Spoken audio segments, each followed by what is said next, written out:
Ketika berkunjung ke Nagara Daha, berbagai keterampilan masyarakat yang telah diwariskan sejak dahulu masih dapat kita saksikan hingga hari ini.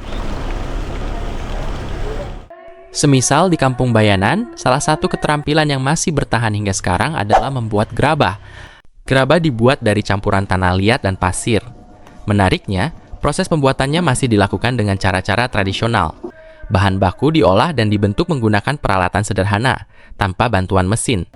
Keterampilan inilah yang membuat gerabah Nagara tetap memiliki ciri khasnya sendiri. Dari tangan para perajin, lahirlah berbagai hasil karya, mulai dari dapur atau tungku tradisional, wadah peleburan emas, celengan, pot, vas, hingga berbagai hiasan rumah.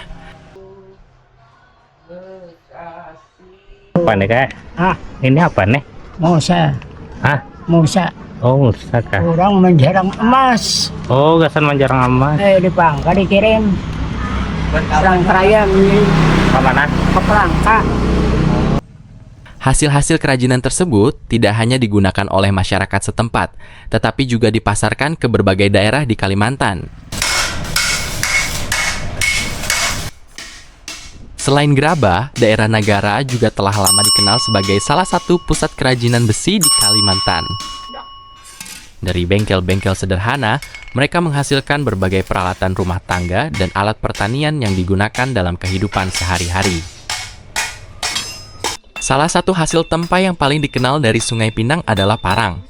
Proses pembuatannya dimulai dengan memanaskan besi hingga membara, kemudian ditempa berulang kali untuk membentuk bilah yang kuat.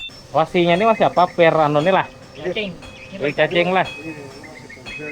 Setelah bentuknya sempurna, parang diasah hingga tajam, lalu dipasangi gagang kayu yang dibuat dengan teliti. Selain parang, para pandai besi di Sungai Pinang juga menempa berbagai jenis pisau dan mandau, senjata tradisional masyarakat Dayak.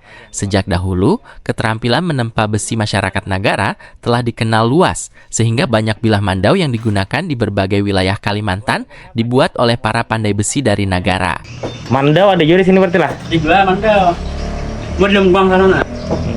Gang satunya ada. Menariknya, kampung-kampung di wilayah Nagara Daha tumbuh mengikuti kondisi ekologi dan karakteristik lingkungannya. Ada kampung yang berkembang sebagai sentra pertanian, ada yang dikenal sebagai permukiman para pengrajin, ada pula yang hidup dari sungai melalui perikanan dan perdagangan. Mulai pal anam tuh orang bahuma semangka, pal anamnya tuh semangka mana aja semangka pal anam, jadi ya kalian muning tengah.